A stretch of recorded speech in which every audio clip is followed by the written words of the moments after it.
امروز درباره سروده دوم گاتا، هفته گذشته درباره سروده یکم بود.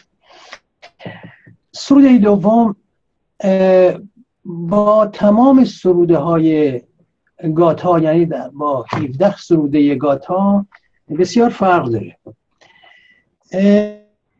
معلوم نیست چرا فرق داره. بر روی این سروده دوم که بسیاری فکر میکنن، البته نه بسیاری بلکه عده‌ای از کارشناسان فکر میکنن که این سروده در اصل سروده یکم بوده که بعدها به خاطر قراقاتی شدن تمام نوشته‌هایی که در بخش نخست اوستا گذاشته شده بود، یعنی سروده های گاتایی، اینها قراقاتی شد. ولی به هر روی امروز سروده دوم گذاشته شده. حالا چرا؟ شاید بعداً روش باز پژوهش بشه و این بزنش دوباره سروده اول. حالا ببینیم چرا. زرتشت اولا این سروده با تمام سرودهای دیگه از دیدگاه شیوه نگارش و شیوه سروده‌ای فرق داره، چون این به سبک یک چکامه یا داستان حماسه‌ای گفته شده، چیزی که در سروده‌های دیگر 16 سروده دیگر زرتشت ما نمی‌بینیم. مثل پرسش و پاسخ میفرستن، مثل یک داستان حماسه‌ای است، مثل یک پیس، مثل یک سناریوی تئاتر است که اینجا انجام میشه. بنابراین اینجا چیزهایی رو زرتشت بازگو میکنه و میگه از اهورامزدا، یعنی جهان هستی، زرتشت مأمور میکنه، وظیفه رو به زرتشت میده تا جهان هستی رو به سوی خوشبختی ببره. این وظیفه نخستینه. با این بند آغاز میشه: روان زمین میگرید و به تو گله میدارد، چرا مرا آفریدی؟ که مرا به این گونه ساخت و که این همه خشم و سنگدلی و گستاخی را به من چیره نمود؟ و اکنون چه کسی جز تو میتواند مرا پشتیبان باشد؟ خوشبختی راستین راهنمایی کن. در اینجا ما چند نکته میبینیم که میشه روش بحث کرد. یکی، روان زمین میگرید و به تو گله میدارد، چرا مرا آفریدی؟ بنابراین در آیین زرتشت همه چیز میتونه روان داشته باشه، همه چیز میتونه غمناک بشه و خوشبخت باشه، افسرده باشه و خندان باشه. از جمله روان زمین ما که فکر میکنیم یک چیز جامدی هست، هر چیز جامدی در آیین زرتشت قابل احترام هست، چون اینها همه چی احساس داره. هر چیزی که در این جهان آفریده شده احساس داره. بنابراین و هر چیزی که احساس داره باید حتما یک روان داشته باشه. و در اینجا میبینیم که دلی و گستاخی به من چیره شده. چه کسی جز تو میتواند مرا پشتیبان باشد؟ مرا به خوشبختی، به سوی خوشبختی راستین راهنمایی کن. این خوشبختی راستی چی هست که زمین میخواد؟ میگه من به سوی خوشبختی راستین راهنمایی کن. خوشبختی راستین همونطوری که در آغاز در سروده نخست گفتیم، اهورامزدا در اندیشه خودش در آغاز کار یک جهان خوشبختی رو تصور کرد که همه در این، تمام موجودات، هم انسان‌ها، هم جانوران، هم گیاهان و حتی چیزهایی که ما میگیم جامد هستند، اینها خوشبخت بودند. ولی در این جا یک اشتباهاتی شد که این اشتباهات در این زمین در این سروده دوم بازگو میکنه و زرتشت مأمور میکنه که این اشتباهات به مردم گوشزد بکنه و بتونه جبران بکنه این اشتباهات. حالا اهورامزدا من خیلی شگفت زده هست. اهورامزدا یعنی جهان هستی، ولی این به صورت زرتشت این سروده دوم به صورت یک داستان در آورده، یک داستان حماسی و چکامه هاش هم حماسی است که با سایر سروده ها همینطوری گفتم فرق داره. زرتشت میپرسه از راستی. راستی ما بهش میگیم راستی در برابر دروغ. راستی چی هست؟ یعنی در واژه آشایی گاتایی بهش میگن آشا یا آرتا. آشا یعنی نظم جهانی، چیز هر آنگونه که جهان سامان پیدا کرده، سامان جهانی. چطوری خورشید روزها میاد، شبها میره و کره زمین میگرده، ماه شب میاد. چگونه هست که پاییز درختها زرد میشن، برگاشون زرد میشه، دوباره زمستان همه برگا از میان میره، تابستان دوباره شکوفا، بهار شکوفا میشن و همینطوری. چرا اینطوری است؟ چرا این چگونه است که این جهان روی یک نظم درست شده و چرا انسان ها به دنیا میان، زندگی میکنن، بعد میمیرن؟ چرا اینطوری است؟ بنابراین هر چیزی روی یک نظم، یک حسابی درست شده که ما زرتشت کوشش میکنه که کشفش بکنه این حساب، این نظم بهش میگه آشا و ما بهش میگیم راستی. یعنی بر روی راستی درست شده، یعنی تمام این نظمی که هست. یکی از واژه‌های مهمش که ترجمه شده راستی است که اون راستی روزانه ما هم در بر میگیره و برهم زدن این نظم جهانی رو در آیین زرتشت اون واژه دروغ میشه بهش گفت. این برهم زدن اون نظم جهانی هست که در برابر راستی انجام میشه. بنابراین زمین میبینه که در آفرینش این زمین اشتباه شده، اشتباهاتی شده که باید درست بشه این اشتباهات. بنابراین گریه میکنه و میگه مرا به سوی خوشبختی راستین راهنمایی کن. اهورامزدا از آشا، یعنی همون راستی، همون نظم جهانی رو نگاه میکنه، ببینه، میپرسه که میبینه که نیاز داره این جهان که خوشبختی که اهورامزدا در اندیشه خودش تصور کرده دوباره بهش باز برگردونه، این به اشتباهات جبران بکنه و دنبال یک نفر، یک نیرویی میگرده که این جهان درست بکنه. چون اهورامزدا همینطوری که در پیش گفتم همه دانا هست ولی همه توانا نیست. همه توانا نیست و به خاطر همین همه توانا نبودنش هست که اومده تحول و پیشرفت به سوی رسایی و تکامل درست کرد. چون اگر اهورامزدا همه چیز کامل درست کرده بود و یعنی همه توانا بود و با همه تواناییش میتونست همه چیز کامل درست بکنه، نیازی به تکامل نداشت. بنابراین چون تکامل درست کرده و چون کسانی که در آیین زرتشت هستند هر روز باید بهتر از روز دیگر بکنند و نباید منجمد بشن در یک قانونی، اینها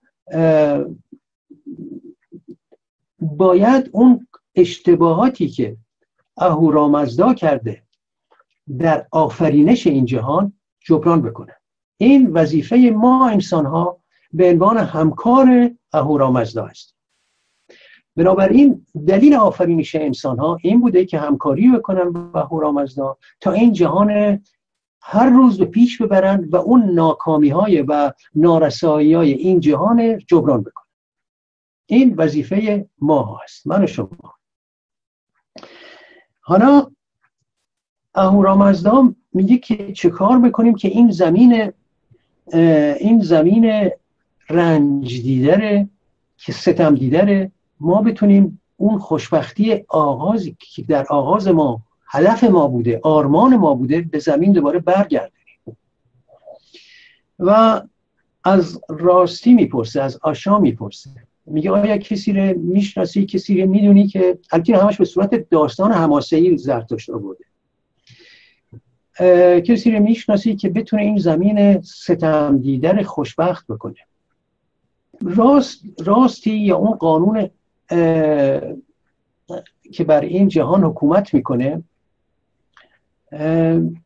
میگه که من هم سردرگم هستم و نمیدونم چطوری میتونیم این جهان به سوی اون خوشبختی نخستین و آغازین ببریم و نمیدونم کی میتونه پشتیبان این راستکاران باشه در این دنیایی که الان دروغ گرفتتش، پر از دروغ هست. و اگر همچین کسی رو پیدا کردن که بتونه این راستی رو گسترش بده، من حتما اونو به یاری خواهم خواست. البته این سوده نخست زرتشت میخواد مأموریت خودش بازگو بکنه که این مأموریت به خودش بده، مأموره که بتونه این جهان غمزده و ستم دیده دوباره اون خوشبختی و شادی رو بهش بازگردونه و این مأموریت خودش میخواد. تمام این سروده در این هست که زرتشت سرانجام این مأموریت در پایان کار به خودش داده بده. و در بند 4 میگه که مزدا اهورا آن آگاهترین آگاهان خوب میداند، آگاهترین آگاهان نه توانمندترین توانات. بنابراین همه داناست ولی نه همه توانا.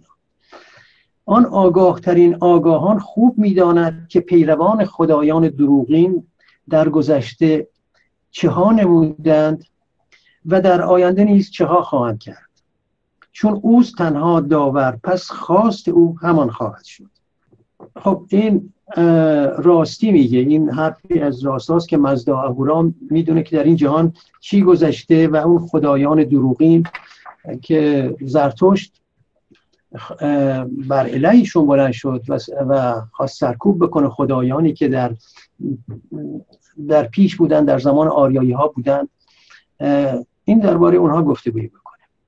پس من و روان زمین بارور با دستهای برافراشته به اهورا نیایش میکنیم و از مزدا میپرسیم آیا برای درستکارانی که در میان تبهکاران زندگی میکنند آینده‌ای وجود دارد؟ این هم که پرسشیه که روان زمین میپرسه از اهورامزدا آیا آینده‌ای وجود داره برای کسانی که میخوان زندگیشون رو به درستی و یعنی شادی و خوشبختی در این کره زمین درست بکنن؟ آیا آینده‌ای وجود داره؟ ما الان این درست ما رو میکشونه به ایران امروزی که میگیم آیا آینده‌ای برای کسانی که در اون کشور میخوان با یک زندگی شاد و خوشبخت و خوبی زندگی بکنن، آیا همچی چیزی وجود داره، همچی چیزی امکان داره یا نه؟ درست همون صحنه رو به ما نشون میده.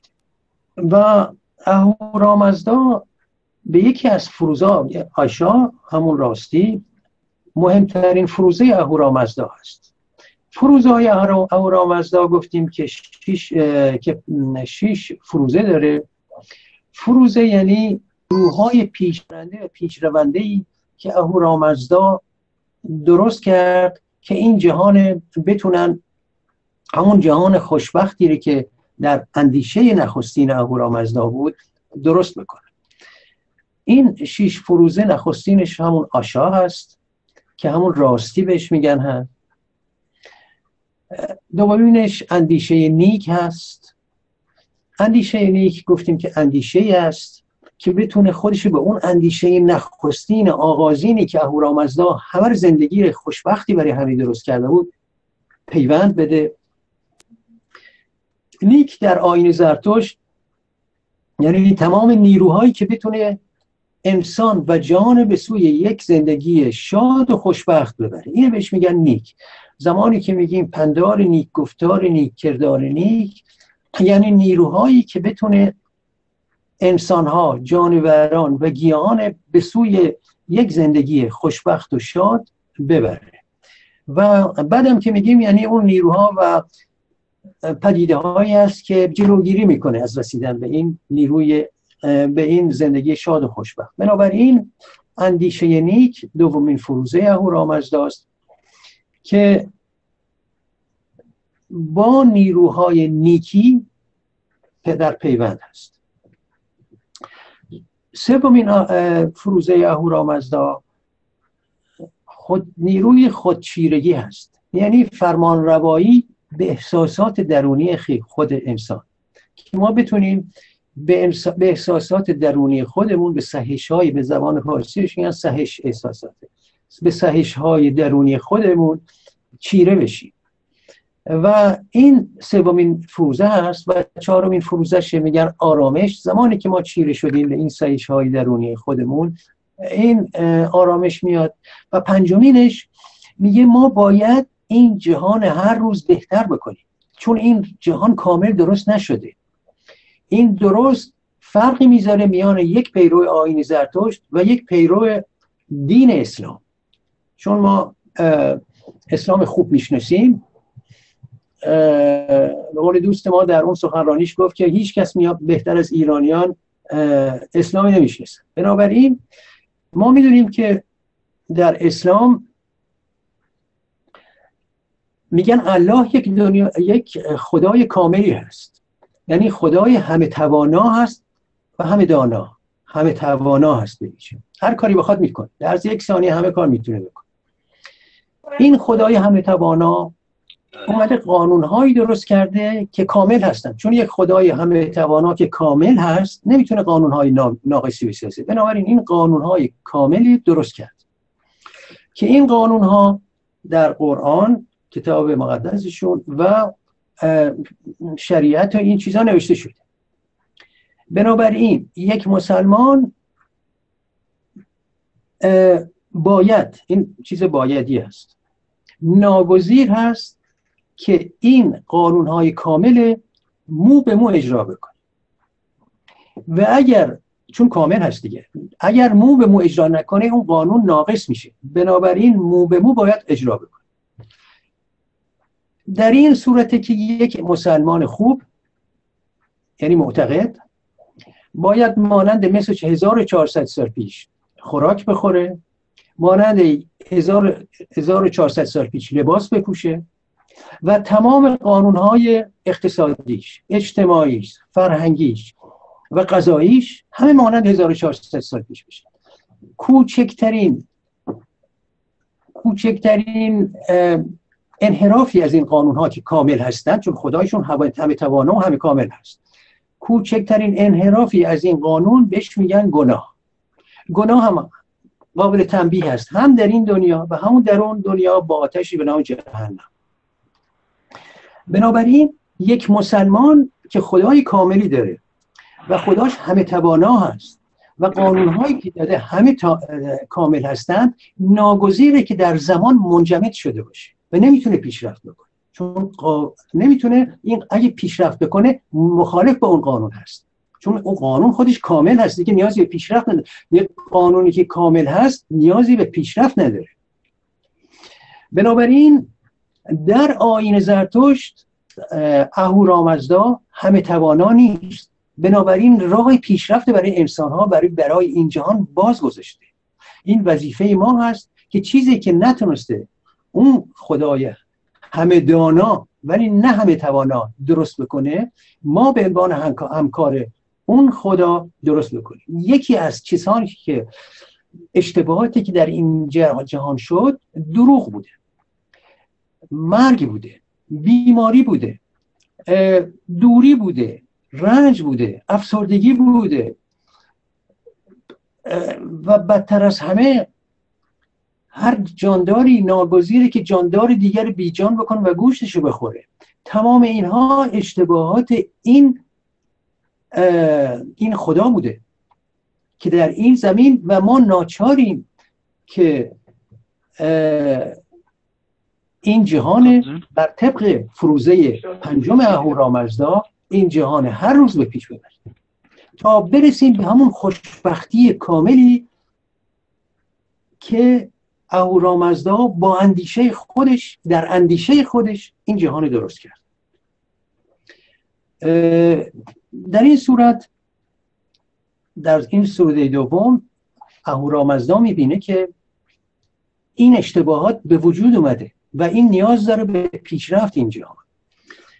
بنابراین میخواد که یک نفر پیدا بشه که این جهان دوباره به سوی خوشبختی ببره.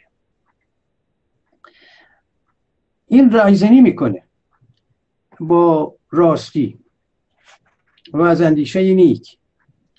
میگه که اهورامزدا هماهنگ با راستی پیامی اندیشه برانگیز برای پیشرفت جهان و برای نگهبانی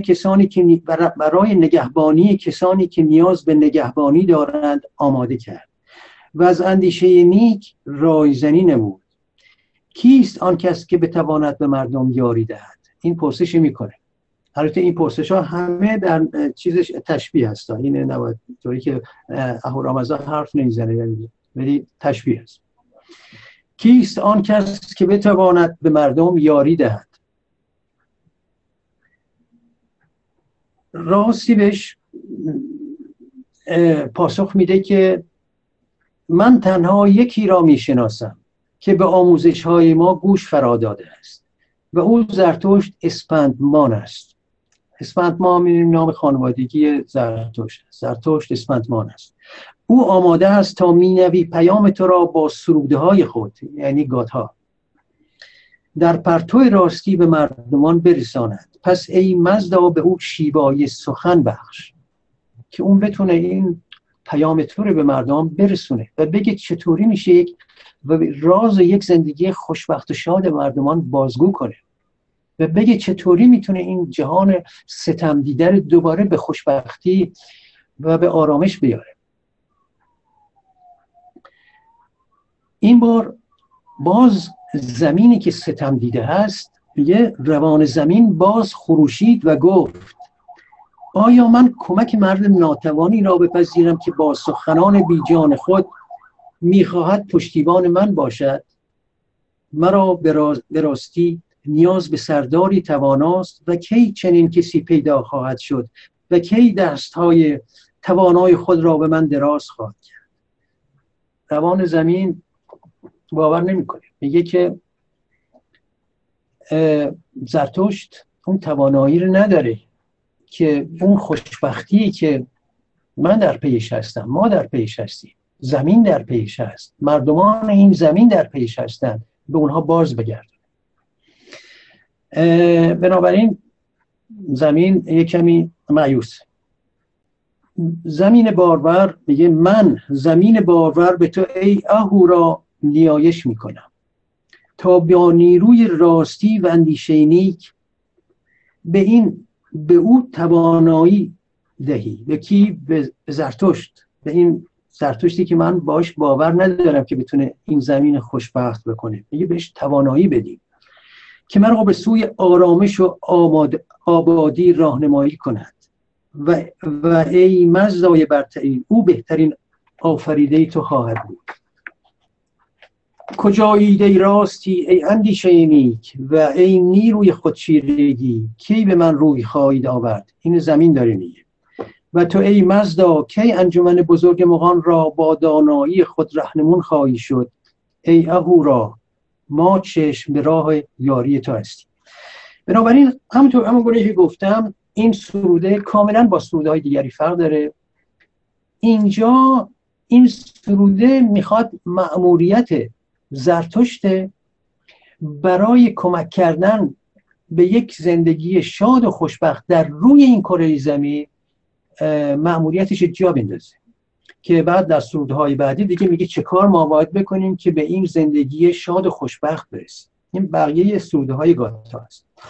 حالا به این جهت هست که بسیاری فکر کردن که این سروده باید سروده یکم باشه، چون که زرتشت نخست اون سن نخستینش، صحنه نخستینش، زمین داره گریه میکنه، داره میگه من ستم دیده هستم و به زرتشت به اهورامزدا میگه من به یک زندگی خوشبخت و شاد راهنمایی بکن. این نخستین صحنه این پیس، این سناریو هست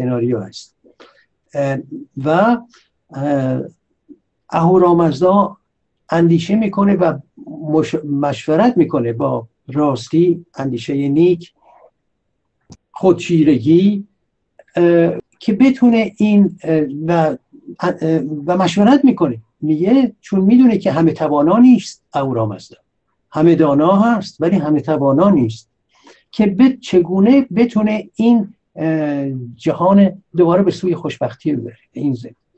بنابراین این سروده دوم بسیار بسیار ویژه هست، یعنی هم سبکش با سروده های دیگری، با 16 سروده دیگر فرق داره، هم درون مایش فرق داره و نشون میده که زرتشت که اومده با یک اندیشه‌ای که میخواد یک چیزی کشف کرده، راز خوشبختی رو کشف کرده، یعنی چیزی که در اون زمان 4000 سال پیش مردم میگفتن که ما به دنیا اومدیم که رنج ببریم، رنج بکشیم و بمیریم.